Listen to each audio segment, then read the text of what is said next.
নমস্কার বন্ধুরা, আজ আমি রান্না করব ছোট মাছের হাতে মাখা ঝাল ঝাল চচ্চড়ি।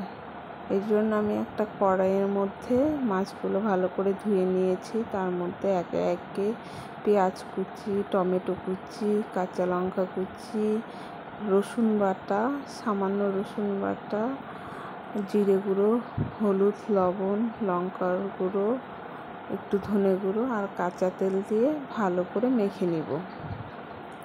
মাখা হয়ে গেলে আমি তার মধ্যে পরিমাপ মতো জল দিব। জল দিয়ে কড়াইটা ঢাকা দিয়ে উনানে বসিয়ে দিব।